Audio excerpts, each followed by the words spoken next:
Buenas tardes a todos, espero se encuentren muy bien. Bueno, el día de hoy les voy a hacer un pequeño video en relación con física moderna.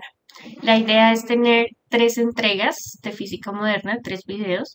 Esta sería como la parte número uno. Entonces, física moderna, parte uno.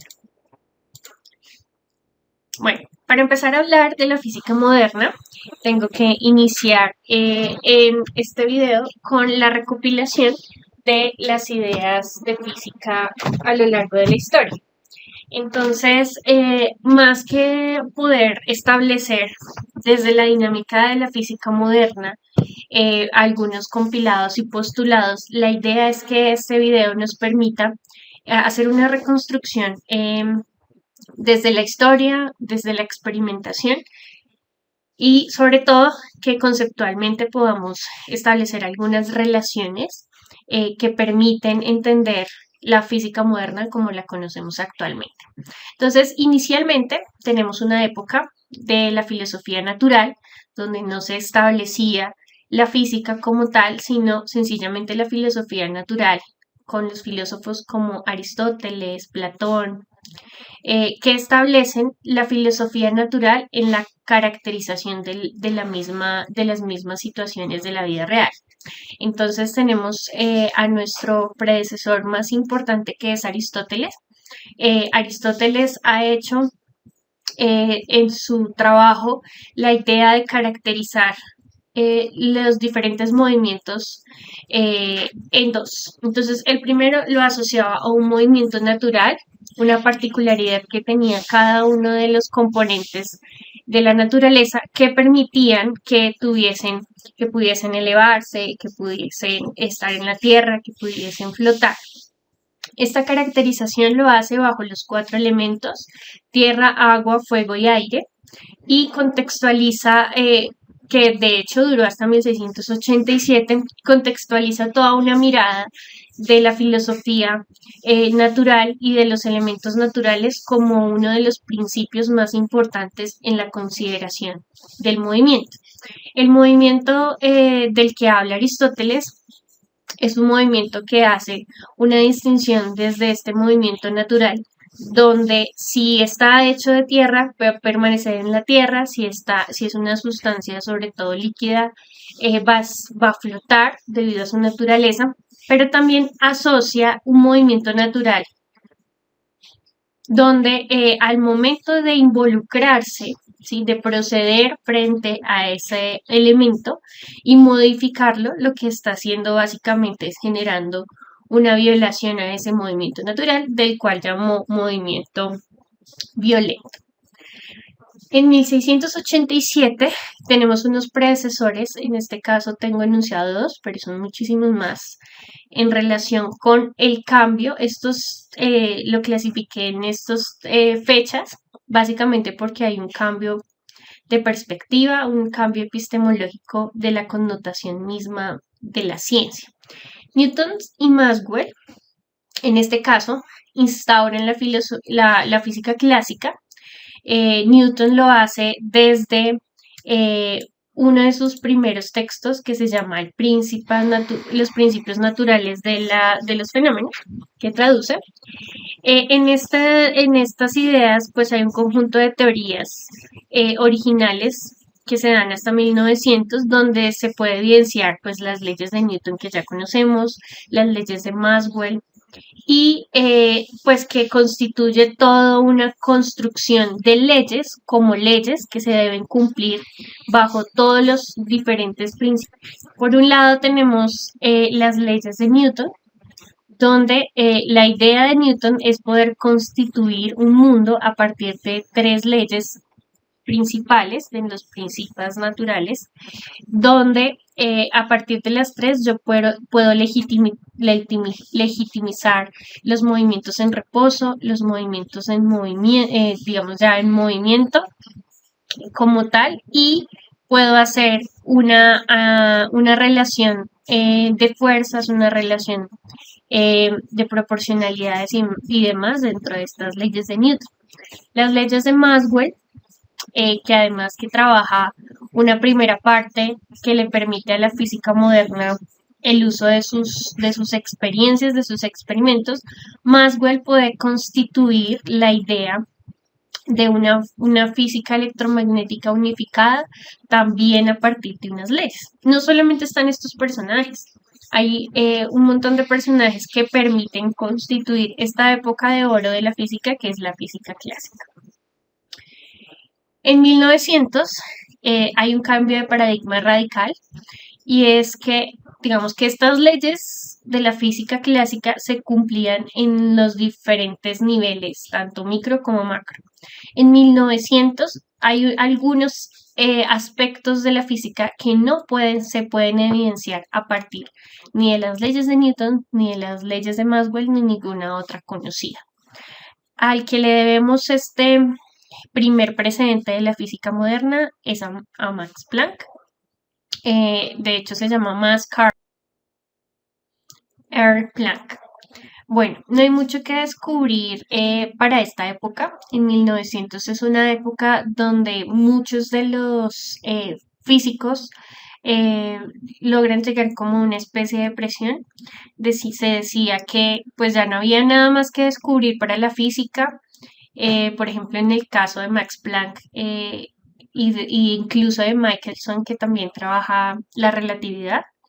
De hecho estudiaba la velocidad de la luz, decía que realmente ya todo estaba dicho, lo que había que hacer era perfeccionar o hacer más exacto lo que ya existía. Entonces, claramente, por eso se le puede llamar en 1900 un cambio de paradigma, precisamente porque cambia toda la estructura y toda la idea. Eso no quiere decir que la filosofía natural o la física clásica sean menos o sean más que la física moderna. Simplemente dentro del contexto histórico, la física moderna permite una mirada diferente frente a la explicación del mundo. Bueno, vamos a hablar antes de iniciar nuestra primera parte de la física moderna de este personaje que vale la pena resaltar, Max Carl Ernst Ludwig Planck, más conocido como Max Planck. Él nació más o menos en 1858 y murió en 1947. Básicamente era un físico y matemático alemán. Es considerado y es reconocido gracias a la fundamentación inicial de la teoría cuántica. Sin embargo, esta distinción se da mucho tiempo después de su muerte, precisamente porque no fue una teoría avalada en un principio. Fue galardonado con un premio Nobel de física en 1918. Más o menos en ese año de cambio de paradigma de 1900, que de hecho es tan relevante, Max Planck descubrió la ley espectral de la radiación del cuerpo negro, que es de la que vamos a hablar el día de hoy. Intentando retomar algunos trabajos, ¿no? Porque no es que se prendió el bombillo y Max Planck le surgió de la nada su teoría, sino que hace una recopilación de varios personajes, entre ellos Maxwell e incluso Rayleigh James, que fueron los que finalmente estaban trabajando en otro tipo de cosas, pero su construcción matemática permite y tiene todo el sentido para la formación que tiene Max Planck dentro de la radiación de cuerpo negro. Usualmente Max es asociado también con Wien, gracias a que también se consolida la teoría desde la relación de onda y partícula que más adelante iremos a construir. Notablemente es un personaje que permite hacer esos saltos epistemológicos en la historia. Nos vamos a dedicar el día de hoy única y exclusivamente a la radiación de cuerpo negro para darle continuidad a lo que hemos venido trabajando. Voy a leer dos definiciones que se encuentran en algunos textos asociados a un cuerpo negro. Un cuerpo negro se define como una sustancia ideal que absorbe toda la energía radiante que llega a él. por las leyes de la termodinámica, este además tiene que ser un emisor perfecto de radiación. La distribución, de la energía radica del cuerpo negro depende única y exclusivamente de la temperatura absoluta y no de la naturaleza de la energía interna o de la estructura asociada a las leyes de Kirchhoff. El problema de la radiación de un cuerpo negro consiste en determinar cómo cambia la intensidad de la energía radiada de las diferentes frecuencias de temperatura. Por ejemplo, a una temperatura dada, cómo varía la cantidad de energía radiada en el rojo con respecto a la energía radiada de otras frecuencias como el naranja, azul y violeta. Entonces, antes de tratar de desmenuzar esto que aparece en los textos, que pese a que es un párrafo, tiene toda una construcción grave y dentro de una u otra forma está siendo tácita frente al trabajo que hace Max Planck. Entonces, teniendo estas definiciones, quiero que estén presentes todo el tiempo. Vamos a hablar un poco de qué fue exactamente lo que encontró Max Planck y por qué es que es reconocido. Más o menos en 1878, Max Planck estaba trabajando en termodinámica. Ese era pues su tema de investigación. Uno de sus profesores de la universidad le aconsejó que definitivamente una carrera de física bajo estos años, pues no, digamos que no iba a destacar su potencial porque pues ya todo estaba dicho. Entonces, pues Max Planck tuvo su crisis, así como muchos de nosotros lo hemos tenido en algún momento.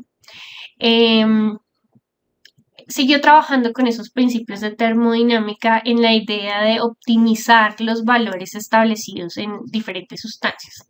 Entonces, él estaba trabajando dentro de una estructura física y muy teórica de la termodinámica. Max Planck estaba dentro de su tesis hablando como de dos principios de la termodinámica. El primero sobre la conservación de la energía y el segundo orientada al tiempo y a la definición de entropía. Ese era como su trabajo principal. Sin embargo, suponía que si yo pudiese obtener un espectro de radiación generada por un cuerpo que pudiese emitir bastante energía, que más adelante le llamamos cuerpo negro, íbamos a encontrar una situación de equilibrio en el interior como en el exterior en términos termodinámicos, un equilibrio termodinámico de lo que sucedía en la radiación interior de un cuerpo negro y la radiación exterior de un cuerpo negro. Era como su objetivo de tesis.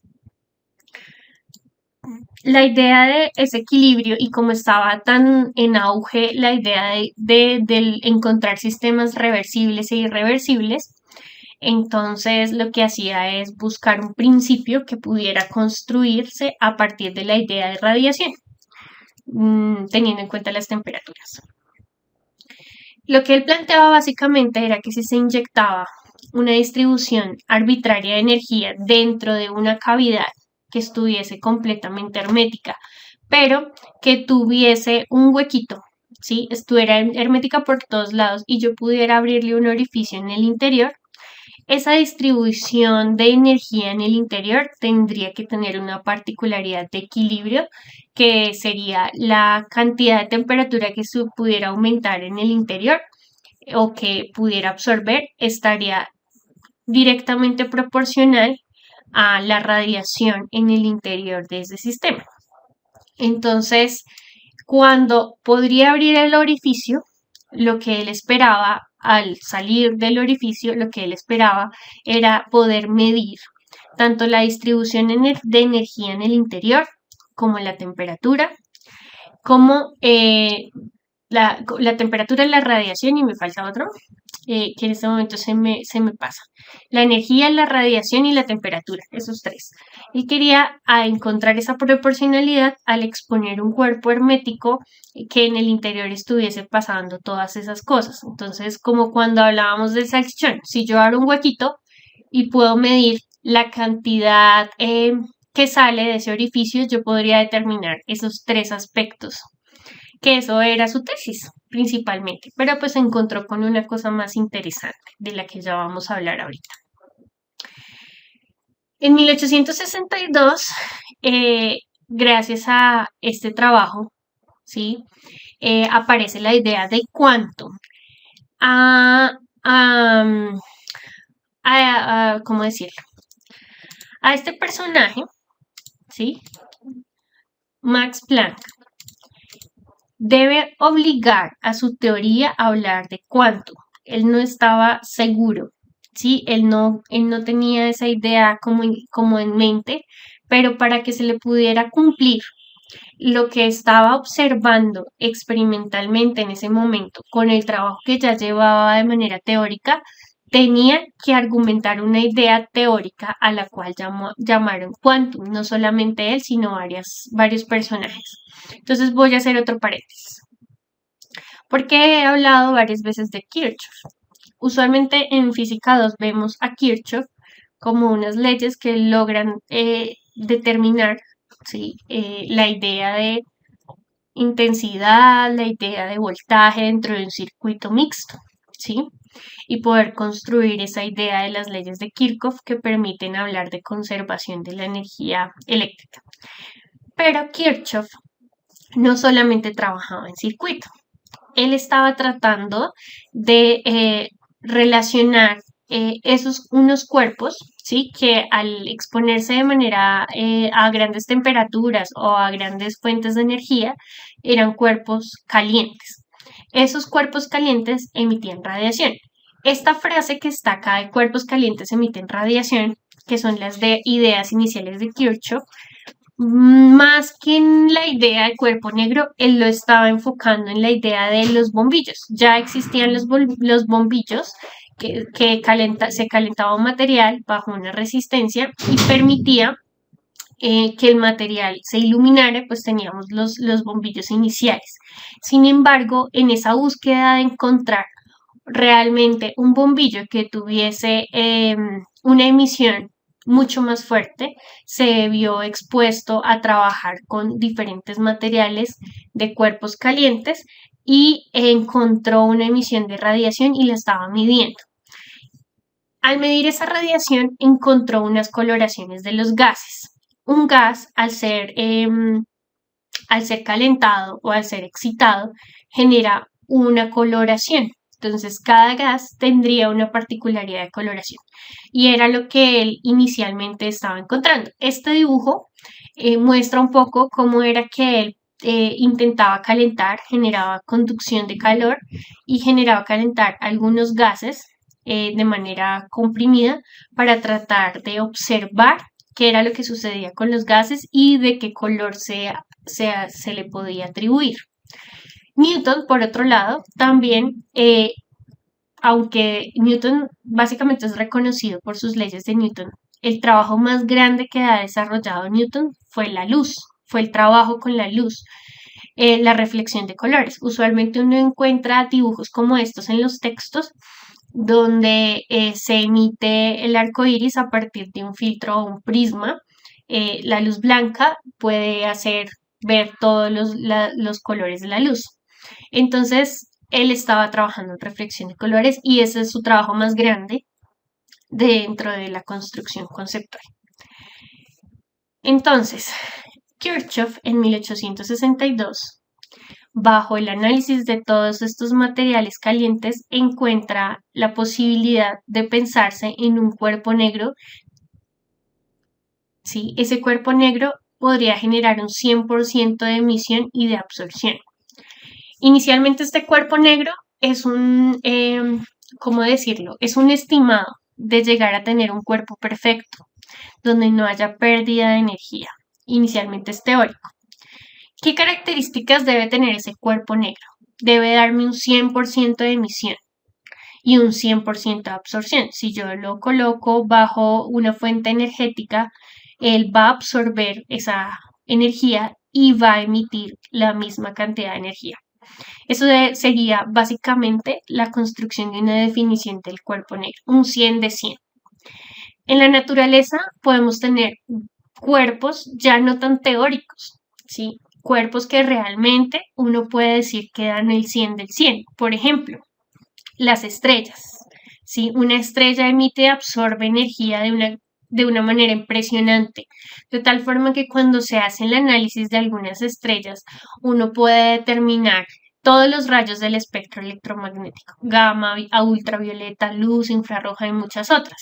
Se dice que en el momento en que una estrella explote, ¿sí? Ya sea para convertirse en una enana blanca o en cualquier otro tipo de estrella en su momento de transformación, puede llegar a emitir la misma energía que absorbió durante toda su vida. Entonces, las estrellas son dentro de la naturaleza el estudio más importante para los cuerpos negros en la física moderna y que en la actualidad seguimos analizando. Básicamente, un cuerpo negro es 100%. Este es un dibujo lateral de una cavidad radiante que se espera que cuando absorba energía lo que va a hacer es una reflectancia en el interior y cuando yo le abro un orificio como se ve en el dibujo, así como absorbe es exactamente igual a como emite. Este va a ser nuestro estudio inicial sobre la cavidad o el laboratorio que se habla sobre la cavidad radiante. Vamos acá. Voy a tratar. Intenté que el dibujo fuese un poco explícito para entender un poco esto de la cavidad radiante y cómo experimentalmente se construye la idea, cómo se construye la idea de cuerpo negro. Entonces, así como les mostré anteriormente, la idea es que en el interior del recipiente haya la mayor absorción de energía, que absorba toda la energía o toda la radiación que se le imprima al sistema. Entonces vamos a imaginar un tubo de esta forma. Este es de un material conductor, es de aluminio, perdón, y vamos a sellarlo. No encontré uno donde se pueda sellar, pero bueno, acá lo estamos sellando. Entonces, al sellarlo, voy a hacer que él absorba toda la cantidad de energía posible. ¿Y qué voy a hacer? ¿O qué fue lo que encontró Max Planck? Le abrió un orificio, así como él quería encontrar la temperatura de radiación al momento de absorberlo. Entonces, cuando él abría ese orificio, lo que él quería era poder hacer contable lo que absorbió de energía, de temperatura, y el otro se me olvidó en este momento. Entonces, la cavidad radiante, cuando una persona va a observar en ese orificio, cuando ya absorbió toda la cantidad de radiación y quiero entrar a mirar, ¿sí? Entonces lo voy a mirar antes de emitirle esa radiación. Entonces antes entro a ese orificio, voy y pongo el ojo. Como está frío, en términos de temperatura, ¿qué es lo que voy a ver? No puedo ver absolutamente nada. O sea, yo meto el ojo y esa vaina está oscura porque pues se supone que está sellado. Entonces, en ese momento el sistema está frío y no puedo ver nada. Es decir, que se ve negro, de color negro, porque en este caso tiene todas las condiciones para absorber radiación o absorber energía.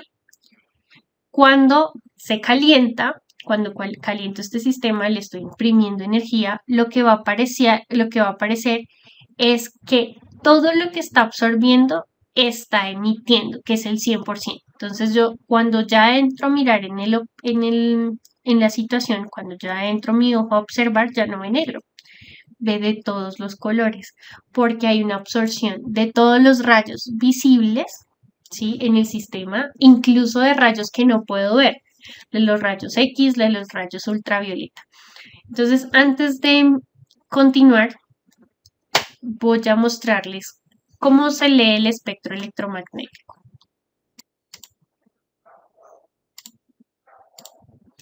Bueno, entonces un espectro electromagnético es todas las longitudes de ondas que yo puedo o no puedo percibir.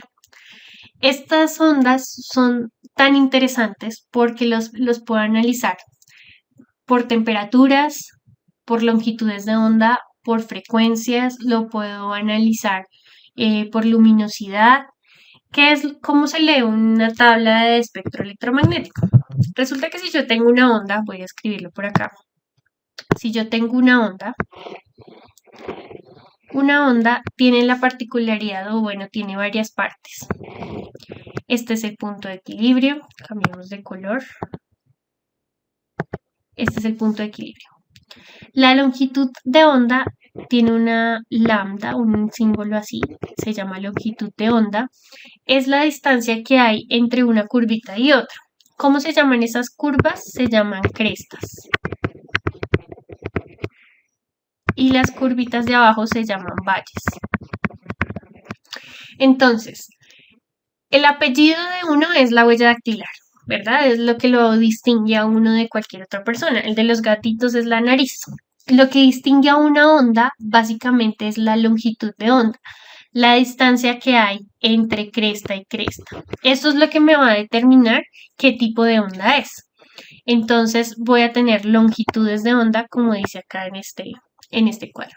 Si la longitud de onda es de 10 a la menos 6, estoy hablando de un rango infrarrojo, 10 a la menos 2 microondas, 10 elevado a la 0, estoy hablando de ondas de radio más grandes que esos, 10 a la 6, ondas de radio largas. Ahora, para el otro lado, 10 a la menos 8, los negativos. Entonces ya estoy hablando de rayos UV, rayos X y de rayos gamma. ¿Qué sucede? Las longitudes de onda son las que me determinan qué tipo de onda estoy hablando, incluso las frecuencias. Una frecuencia, ¿sí? Que serían las que están acá, se mide en hertz. ¿Qué es lo que me está diciendo cuando uno dice frecuencia? Entonces dice, yo me lavo los dientes 3 veces en un día. Cantidad de veces que se repite, número de tiempo. Visito a mi abuela 5 veces en un mes, ¿sí? Número de veces que se repite sobre tiempo. Esa es la frecuencia. ¿Con cuánta frecuencia una onda hace esto? Llego acá, va 1, 2, 3. ¿Cuánto tiempo se demora en ir y volver? Eso correspondería a la frecuencia. Entonces, si nos damos cuenta, si la frecuencia es muy pequeña, quiere decir que la longitud de onda también es pequeña. Entonces, lo que hago es que en la tabla yo puedo verlo en términos de frecuencia, lo puedo ver en términos de longitud de onda e incluso puedo hacer el análisis de la temperatura, que también es un trabajo interesante. ¿Qué pasa con este espectro? Que dice acá espectro visible. Resulta que nosotros como seres humanos solo podemos ver ese pedacito de rango, ese pedacito. Eso quiere decir que en ese pedacito nosotros podemos ver los colores más azules y los colores más rojos.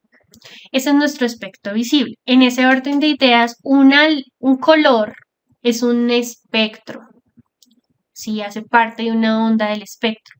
Es decir, que yo para poder saber si mi gato es blanco, negro, café y demás, necesito de luz. La luz es la que me refleja el color y así puedo verla.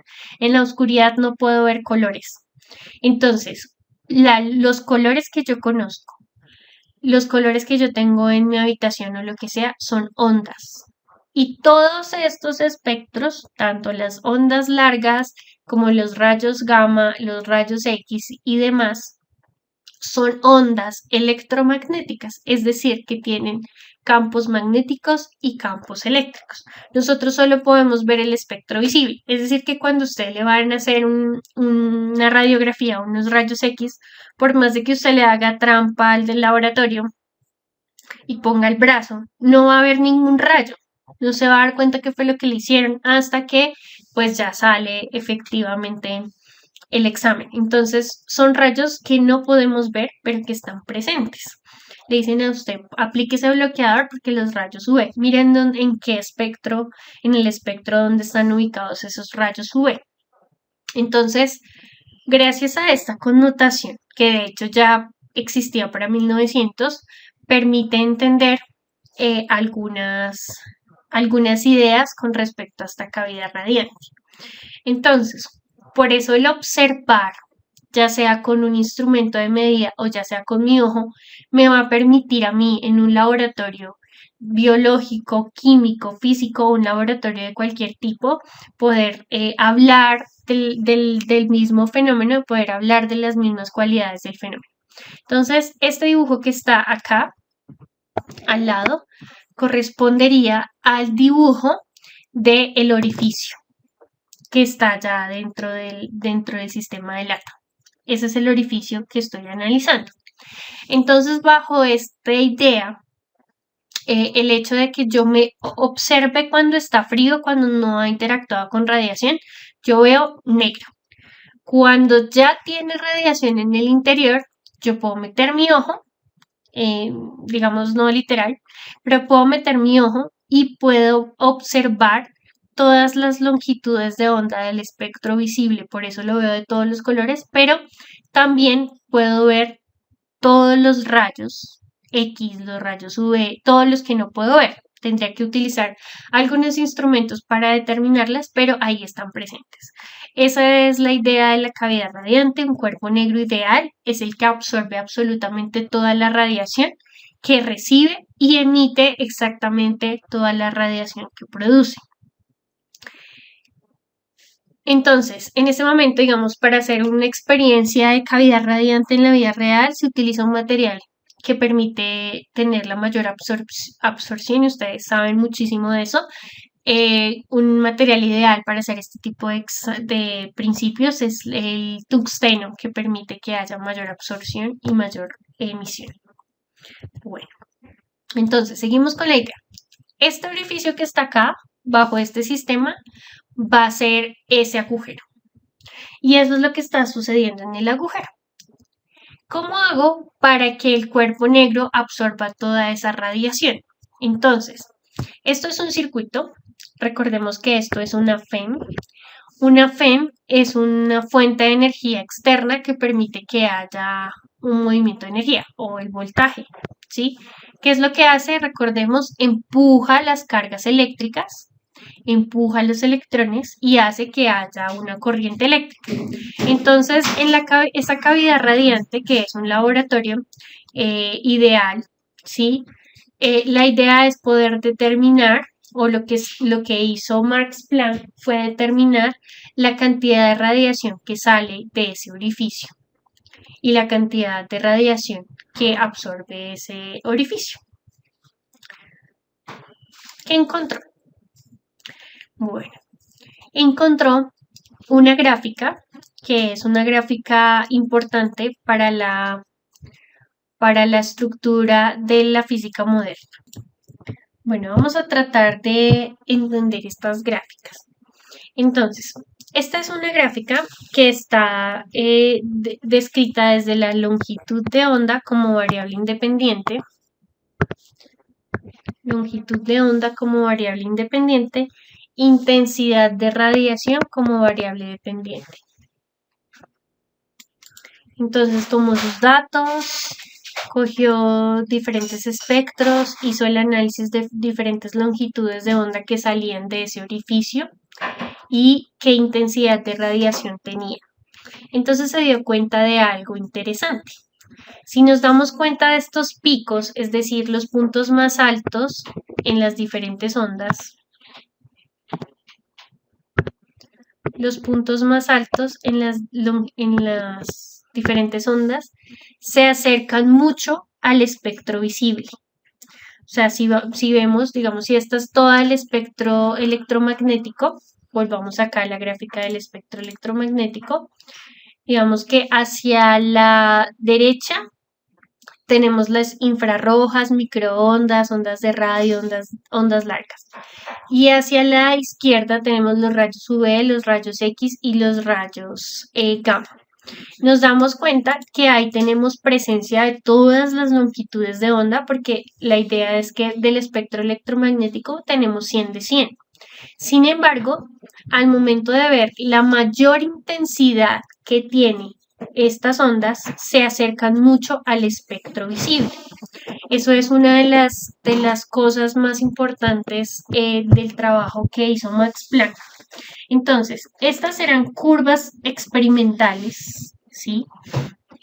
pero había una persona en ese momento que era Maxwell Boltzmann, que también estaban trabajando estas curvas, digamos que son importantes porque las hemos trabajado en algunos cálculos. Algunas campanas relacionadas con probabilidad tienen esta misma forma, aunque en este momento no existía, digamos que una relación directa entre la matemática que se estaba desarrollando, las ideas que tenía Maxwell en relación con la radiación que tenían los cuerpos al absorber energía. Se encontraron estas gráficas. Estas gráficas lograron articular este tipo de principios, las campanas de probabilidad, el trabajo que estaba desarrollando Kirchhoff y las ideas de Max Planck. Entonces, acá en este dibujo voy a tratar de agrandarlo, que es la misma. Lo que queremos revisar es que esta curva la determinó Max Planck. Todas las curvas se asemejan digamos, en los picos se asemejan más al pico de las ondas de longitud de onda visible. Entonces, vamos a tener varios problemas. Experimentalmente, bueno, entonces estas curvas son curvas experimentales y eso fue lo que le dije. Entonces, si vamos a hacer un análisis, voy a tratar de ampliar acá. Si hacemos un análisis de hacia dónde tienden, pues inicialmente tendríamos que los picos están asociados a digamos, la parte de los rayos visibles. Tendríamos los rayos UV, los rayos visibles y los diversos rayos de infrarrojo. Entonces, a medida que había longitudes de onda o intensidades menores, se iba corriendo esa estructura. Entonces, si miramos los picos, inicialmente estaban en los rayos visibles y al bajar la intensidad, estos picos se iban acercando a los rayos UV. Ese es como el análisis que podemos hacer en relación con el trabajo de Max Planck y las curvas experimentales. Ahora, el trabajo que iniciaba era poder escribir estas curvas en una ecuación que se pudiera decir, bueno, cuando yo le coloque un valor de intensidad, me da exactamente este valor de curva. Hubo varios tropiezos. Y dentro de los varios tropiezos es que al poder hacer el análisis de la curva, ¿sí?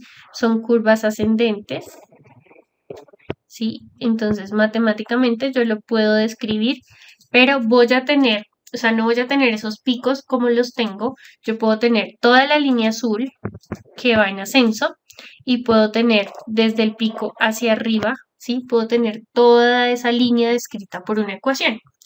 Una de las ecuaciones más importantes se la debemos a este señor Wien, con la ley de Wien. La ley de Wien tiene, esta se trabajó en 1893. Y Wien lo que pudo encontrar para poder definir esa ecuación inicial, digamos el ascenso de esas curvas, lo podría determinar desde la siguiente expresión. Longitud de onda máxima evidenciada va a ser igual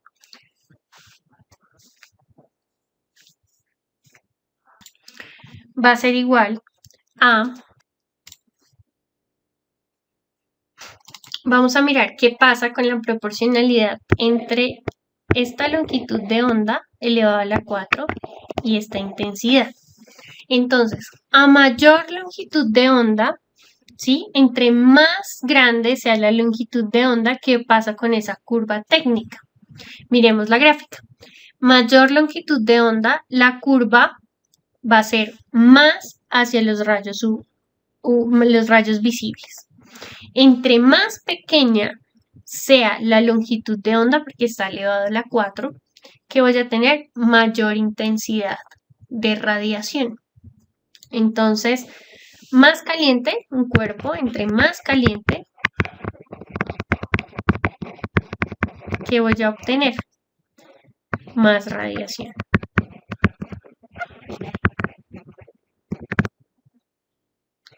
Entonces, por ejemplo, estas radiaciones que están acá, nosotros podemos ver, por ejemplo, 5000 Kelvin, 3000 Kelvin, 6000 Kelvin, pues que son los que se pueden trabajar. Sin embargo, Rayleigh Jeans no se ganaron el premio Nobel. Quien se ganó el premio Nobel por esta primera definición fue Wien. Se ganó el premio Nobel en 1911.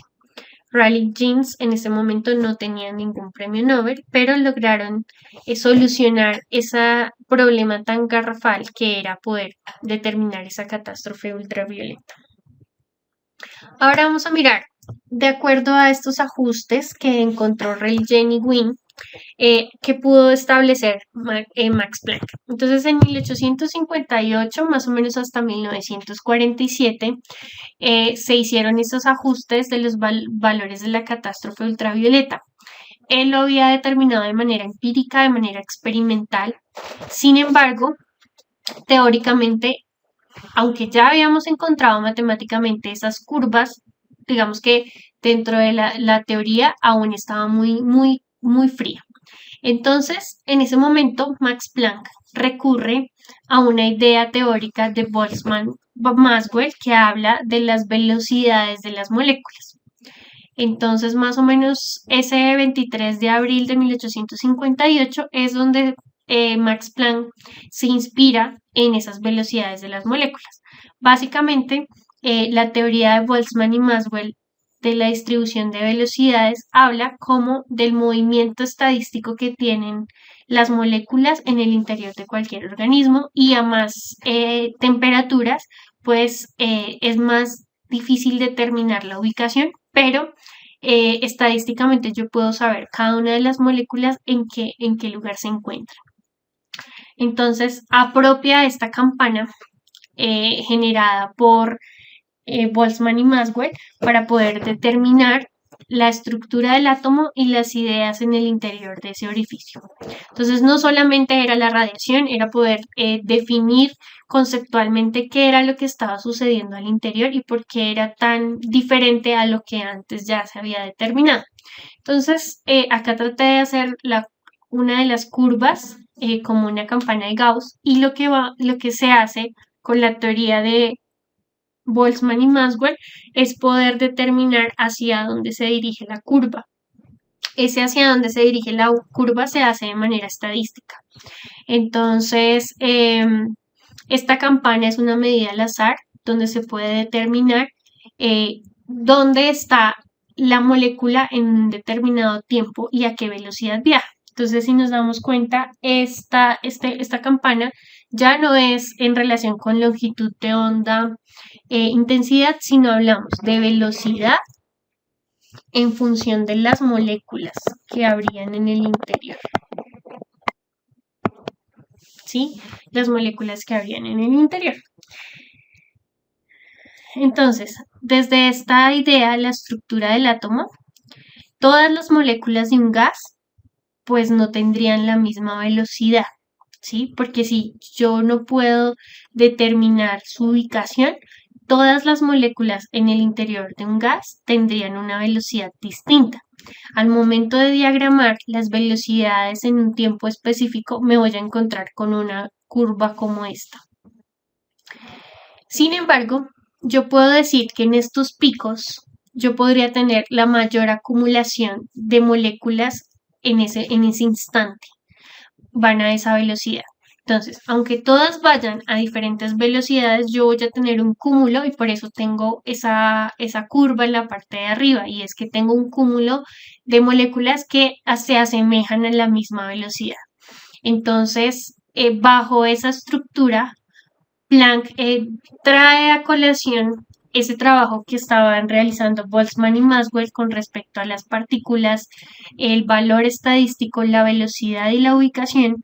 Entonces hablamos de una distribución de puntos críticos y cambia la idea de energía. Entonces finalmente se dice lo siguiente: bueno, si al exponer un gas a cierta temperatura implica que no todas las moléculas en su interior adquieren la misma cantidad de energía cinética o la misma cantidad de velocidad Y para poder determinar en un tiempo dado a qué velocidad viajan, yo hago una redistribución estadística en donde a qué velocidad están viajando, entonces la energía cambia, ¿sí? Ya la energía no es continua. Yo no puedo decir que todas adquirieron la misma energía cinética o la misma velocidad, ¿sí? Porque estadísticamente me dice que todas están viajando de una manera distinta. Y eso está asociado mucho con la idea de átomo y la idea de que el gas que se encuentra confinado, al aumentar la temperatura, lo que voy a hacer es que las moléculas en el interior lo que hacen es moverse a mayor velocidad. Pero en la búsqueda de encontrar a qué velocidad viajan, nos encontramos con que todos viajan a una velocidad diferente, que yo puedo estadísticamente determinar cuál va a ser la mayoría a la velocidad a la que va a determinar de acuerdo a la energía impresa, es lo que hace que cambie toda la estructura. Entonces Max Planck trae este trabajo y empieza a mirar entonces cómo sería la energía que está absorbiendo el cuerpo negro, cómo es que está absorbiendo esa energía, qué tipo de energía es la que está absorbiendo y cómo se caracteriza esa energía. Entonces inicialmente habla de un postulado trayendo como a colación el trabajo de Planck, donde los átomos digamos, de Boltzmann y Maxwell, los átomos de las paredes de las cavidades radiantes son osciladores atómicos que solo pueden tener ciertos valores de energía. ¿Sí?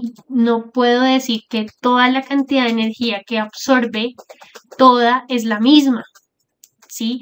Entonces tengo que hablar que en el interior toda la cavidad radiante se encuentra oscilando. Un poco la idea de que en el interior, acá, en el interior, no todas están yendo hacia el mismo lado de la cavidad. Sin embargo, hay una reflexión de cada una de las ondas en el interior que hace que se puedan determinar todas esas longitudes de onda en el interior.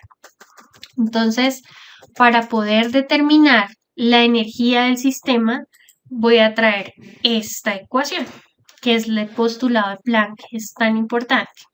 Y dice lo siguiente: la energía en el interior de un sistema atómico, cuando tiene la n minúscula, está hablando a nivel micro, cuando tiene una n mayúscula, está hablando a nivel molecular. ¿Sí? Entonces, lo que dice es, en un sistema atómico, la energía que está absorbiendo la cavidad de radiación es exactamente igual al número atómico que tiene el sistema por la constante de Planck por la frecuencia que tiene cada una de las ondas que ingresan al interior de la cavidad, dando así experimentalmente un valor de la constante de Planck, que se la debemos, de energía en el interior de la cavidad de 6.63 por 10 a la menos 34 joules. Recordemos que joules es energía por segundo. O más adelante lo vamos a trabajar como 6.14 por 10 a la menos 15 electron volts por segundo. Para poder aclarar un poco la idea de átomo como osciladores atómicos, quiero que sigamos retomando la idea de una onda. Entonces, en este caso, tenemos una onda que es llamada onda estacionaria. ¿Por qué se le llama onda estacionaria? Porque se encuentra cerrada en los dos extremos. Si nos damos cuenta, digamos que no hay una propagación de la onda en ninguno de los dos extremos, pero que oscila de manera armónica, es decir, si nos damos cuenta, tiene un patrón de movimiento. Cuando hablo de una onda, por ejemplo, me voy a centrar en el primer dibujo de la onda estacionaria generada por la azul. Si nos damos cuenta, esa onda azul viaja hasta su extremo y se devuelve. Lo mismo pasa con la roja. Viaja a su otro extremo y se devuelve. La onda negra es como la sumatoria de las dos ondas y por eso generan esos picos que ya sabemos que son crestas, que son valles, ¿sí? Que son longitudes de onda. Lo que Planck está diciendo es que en el interior de la cavidad radiante los átomos están describiendo ese mismo sistema. O sea, los átomos oscilan, no viajan de manera aleatoria como se estaba estableciendo antes, y como todas las longitudes de onda son diferentes en el espectro, todas están desde un movimiento armónico y por eso yo puedo ver todos los colores. ¿A qué hace referencia en su ecuación esa n? Esa n hace referencia a la cantidad, mira, por ejemplo, N1 tiene una sola oscilación, N2 tendría 2 oscilaciones, N3 tendría 3 oscilaciones, N4 4 oscilaciones, N5 5 oscilaciones, que se resume básicamente en los niveles y subniveles de energía del átomo. Recordemos que cuando hablamos de niveles y subniveles del átomo, decimos que según un sistema, un modelo, tenemos en el interior protones y neutrones. Y tenemos unas órbitas, ¿sí? Tenemos unas órbitas alrededor. Cada órbita correspondería a un nivel, ¿cierto? Que nosotros conocemos como S, P, D, F, ¿sí? Cada órbita es un nivel. Y en cada nivel hay unos subniveles. Entonces, por allá ustedes en la ley del octeto hablan de que cierta cantidad de electrones se pueden colocar dependiendo del nivel. 2, 4, 6, 10, bueno, ustedes saben más que yo. Entonces, esos electrones, ¿qué es lo que están haciendo en el interior del átomo? Esos electrones están girando. No solamente giran de manera rotacional, de manera traslacional, es decir, rotan sobre su propio eje y rotan sobre la órbita, sino que también están teniendo otro tipo de movimientos, como por ejemplo el spin. Entonces están brincando dependiendo de su energía. En ese caso, los que están más cercanos al núcleo son más fuertes que los que están más lejanos del núcleo. Entonces, si están en el centro, están en el nivel S, tienen más energía, ¿sí? Esos electrones tienen más energía, están viajando a una velocidad determinada, lo que pasa con el sistema solar. Los planetas que están más cerca al Sol, pues tienen el nivel de rotación es menor, se demoran menos tiempo en hacer toda una traslación que los que están más lejos. Los que están más lejos se demoran más en dar una vuelta completa. Eso determina muchas cosas en la idea de Planck. Y es, por ejemplo, estos niveles N5, N4, N3, N2, N1, hace referencia a esos niveles energéticos que tendría el sistema. Y dependiendo de ese nivel, su comportamiento, su velocidad de rotación, su velocidad de situación, su cantidad de energía es diferente. Según la teoría de la física moderna, los que están más cerca al núcleo tienen mayor energía, ¿sí? Porque giran más rápido, tienen mayor energía cinética, tienen mayor velocidad que los que están afuera.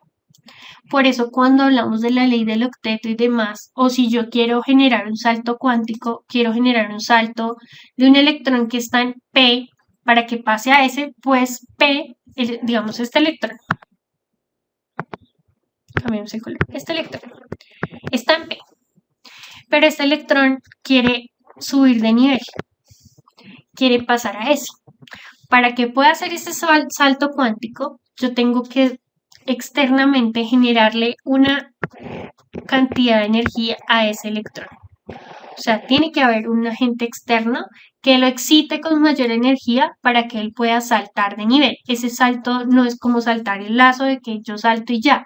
Tiene que tener una estructura externa, del cual llamaremos fotones más adelante, que le permite hacer esos saltos cuánticos.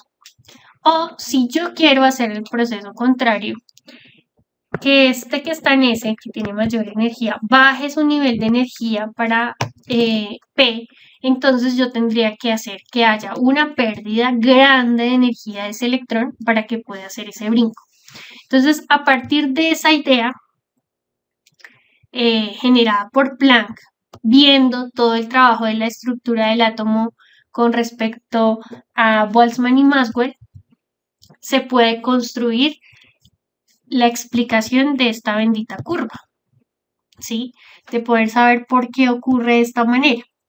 Entonces, ¿qué es lo que dice Planck? Si un electrón quiere pasar de un 2 a un 3, tiene que absorber energía. Si quiere ir de un 4 a un 3, tiene que liberar energía. Lo mismo que está acá, ¿no? Para poder liberar energía, tengo que soltar. Para poder subir de nivel, tengo que absorber.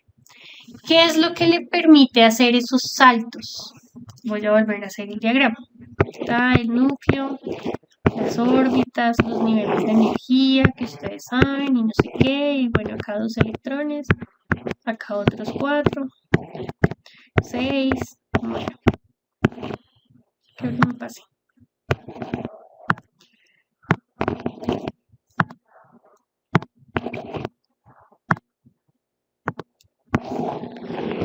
Si yo quiero hacer eso, tengo que buscar ese agente externo. ¿Quién es el agente externo que permite que hayan esos saltos cuánticos? El cuanto.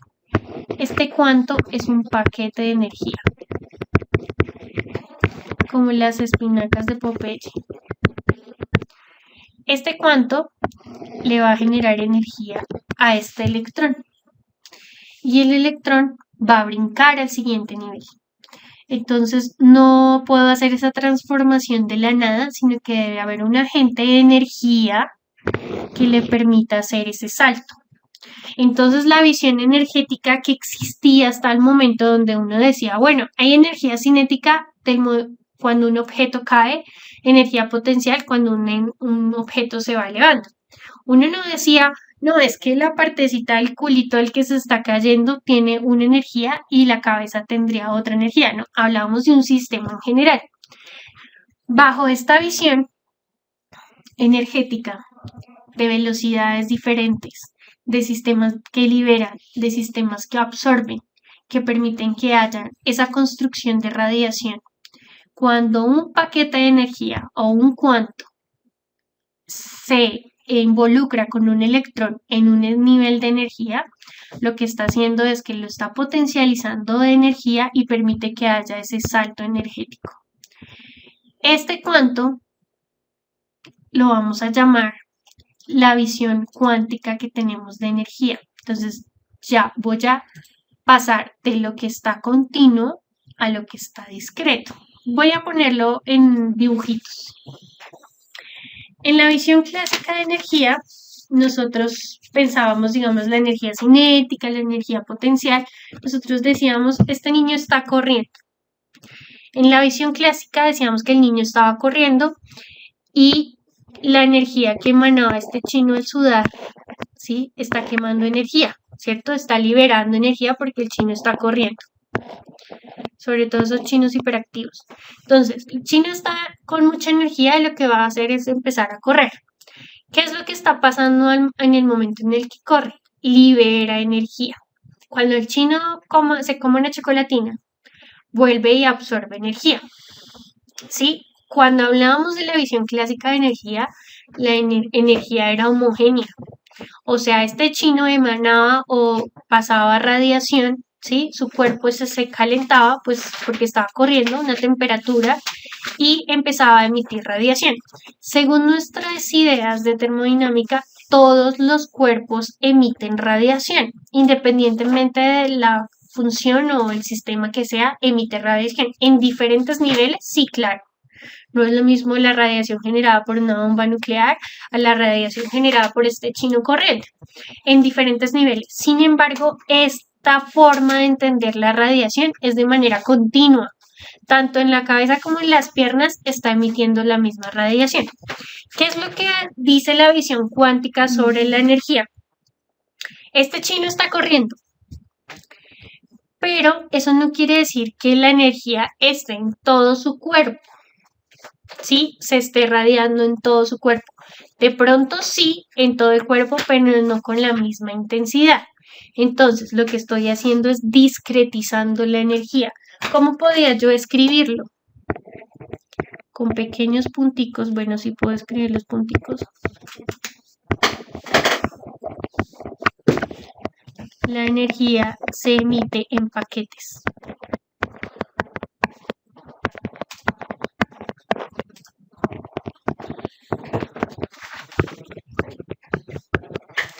La energía se emite en paquetes de energía. A esos paquetes de energía se le llama que esto es continuo y esto es discreto. Visión clásica de la energía continua, visión cuántica de la energía discreta en paqueticos de energía. Un segundo postulado de Planck, pues básicamente Max Planck no creía ciegamente en la cuantización de la energía. Simplemente, en un inicio, buscó, lo que les decía anteriormente, justificar teóricamente las construcciones experimentales que ya había hecho. Para Planck, solo la emisión y absorción de energía estaban cuantizadas. Él solo habló de la cuantización de la energía, es decir, de la energía discreta.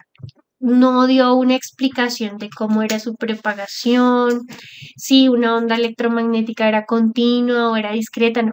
Él lo único que hizo fue hablar de la emisión y absorción de energía como que estaba cuantizada, ¿sí?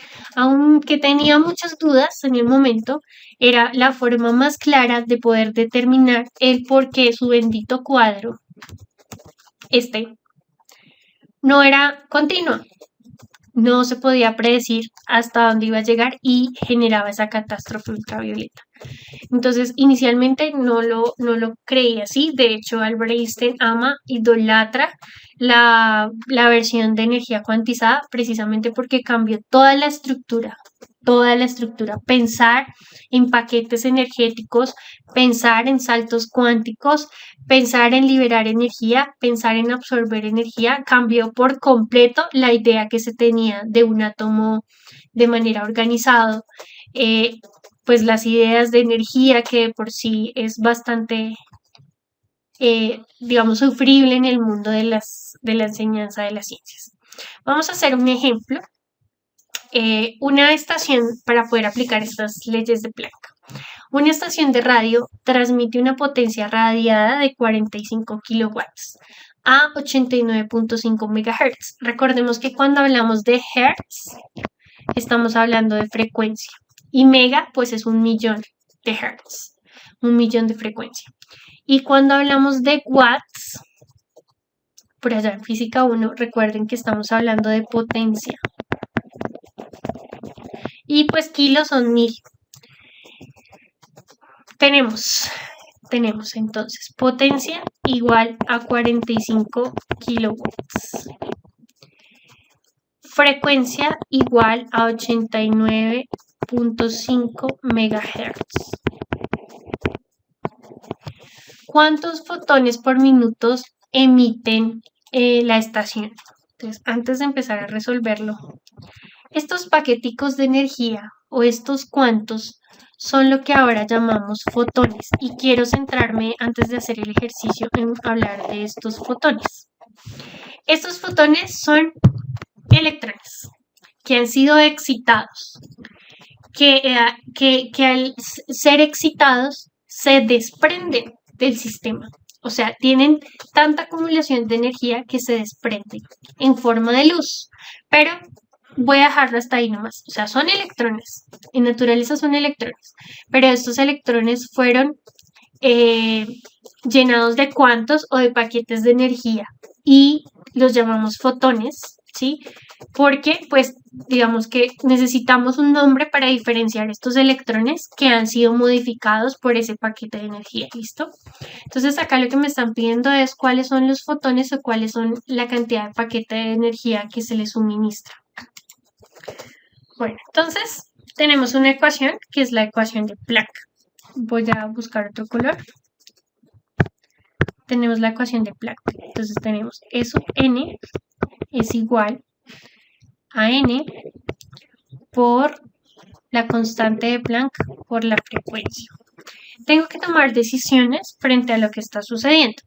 Recordemos que cuando les decía n era a nivel micro, n mayúscula a nivel grande. En este caso me están diciendo una estación de radio transmite una potencia radiada de ¿cuántos fotones por minuto? Me estoy hablando en grande. Entonces voy a cambiar esta n minúscula por la n mayúscula, que sería la cantidad de fotones o la cantidad de energía que se suministra. Listo. Lo cambio. Ahora, voy a empezar esto es un sub, ¿no? Que no nos vayamos a confundir. Esto es, ¿listo? Entonces, ¿cuántos fotones por minuto emite la estación?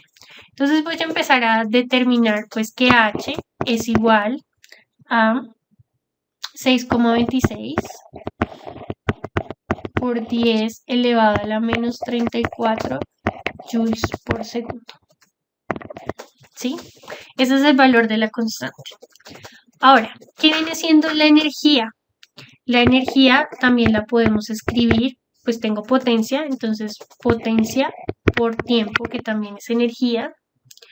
¿Qué viene siendo la potencia? Potencia, digamos en un caso dado, puede ser corriente sobre área. O también la energía puede ser potencia, en este caso, por tiempo, que ya la tenemos ahí arriba. Ahora necesito saber cuántos fotones por minuto. Entonces voy a reemplazar. Si energía es potencia por tiempo, entonces potencia por tiempo es igual al número de fotones que necesito por la constante de Planck por la frecuencia. Ya tengo la frecuencia. Ya tengo la frecuencia. Ya tengo la constante de Planck. Tengo el tiempo que me dicen que es un minuto. Y tengo la potencia. Entonces lo que voy a es despejar esa n. Me queda P por T sobre la constante de Planck por la frecuencia. Es igual al número de fotones por minuto que emite la estación. Entonces P es 45 kilowatts, es decir, 44,5 por 10 elevado a la 3, porque son kilowatts. Por el tiempo es un minuto, es decir, 60 segundos, dividido la constante de Planck, que es 6,26 por 10 elevado a la menos 34 joules por segundo, por la frecuencia. En este caso, la frecuencia es de 89.5 MHz, lo voy a pasar a Hertz, me queda 89,5 por 10 a la 6, porque es por 1.000.000 de Hertz. Resolvemos esa ecuación y ya tendríamos el valor de los fotones por minutos generados por la estación. Entonces terminamos el ejercicio y nos vemos cuando tengan alguna duda me avisan y yo estoy pendiente.